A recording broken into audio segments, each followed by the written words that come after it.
नमस्कार दोस्तों, स्वागत है आप लोग का हमारे YouTube channel mystery of history में।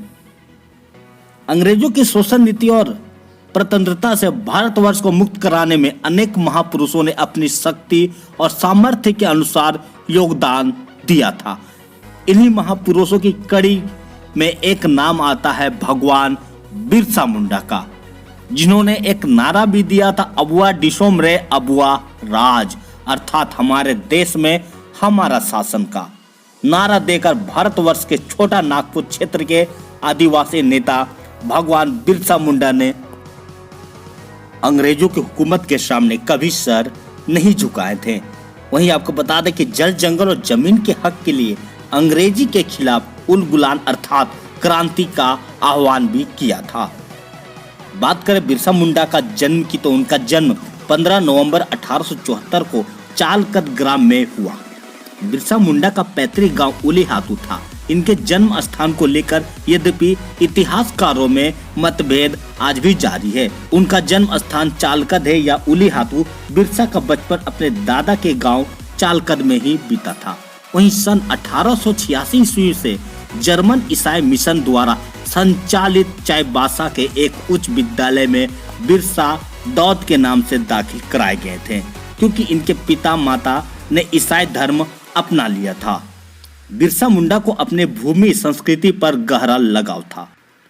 उन दिनों मुंडा सरदारों को छीनी गई भूमि पर उन्हें दुख था, या कह सकते हैं कि बिरसा मुंडा आदिवासियों के भूमि आंदोलन के समर्थक थे तथा वे वाद विवाद में हमेशा प्रखरता के साथ आदिवासियों की जल जंगल और जमीन पर हक की वकालत करते थे।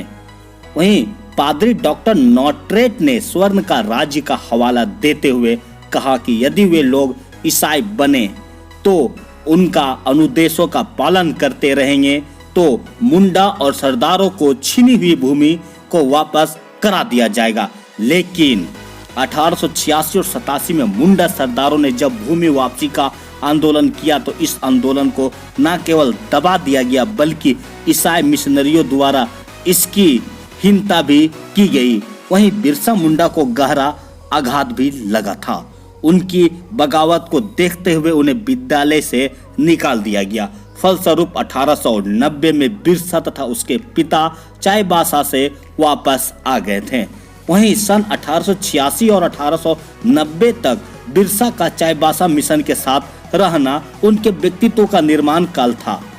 और बात करें सन 1890 में तो चाईबासा छोड़ने के बाद बिरसा और उसके परिवार ने जर्मन ईसाई मिशन की सदस्यता छोड़ दी, क्योंकि मुंडाओं सरदारों का आंदोलन मिशन के विरुद्ध था और लूथरन चर्च तथा कैथोलिक मिशन ने आंदोलन का विरोध किया था। मुंडाओं ने ईसाई धर्म इसलिए अपनाया कि ईसाइयों ने यह भरोसा दिलाया था कि यदि वे ईसाई धर्म अपना लेंगे तो उनकी छीनी गई भूमि को विरासत में उन्हें वापस दिला दी जाएगी। लेकिन ऐसा नहीं हुआ। बिरसा मुंडा का संथाल विद्रोह, चुआर आंदोलन, कोल विद्रोह का भी व्यापक प्रभाव पड़ा था। अपने जाति की दुर्दशा, सामाजिक संस्कृति और धार्मिक अस्मिता को खतरे में देख उनके मन में क्रांति की भावना जाग उठी और उन्होंने यह मन ही मन ठान लिया था कि मुंडाओं की शासन वापस लेकर के ही आएंगे और लोगों में जागृति पैदा करेंगे। वहीं बिरसा मुंडा ने केवल राजनीति जागृति के बारे में संकल्प लिया बल्कि अपने लोगों में सामाजिक, सांस्कृतिक और धार्मिक जागृति पैदा करने का भी संकल्प ले चुके थे। और उन्होंने अबुआ डिसोमरे अबुआ राज, हमारे देश में हमारे शासन का बिगुल फूंक चुके थे।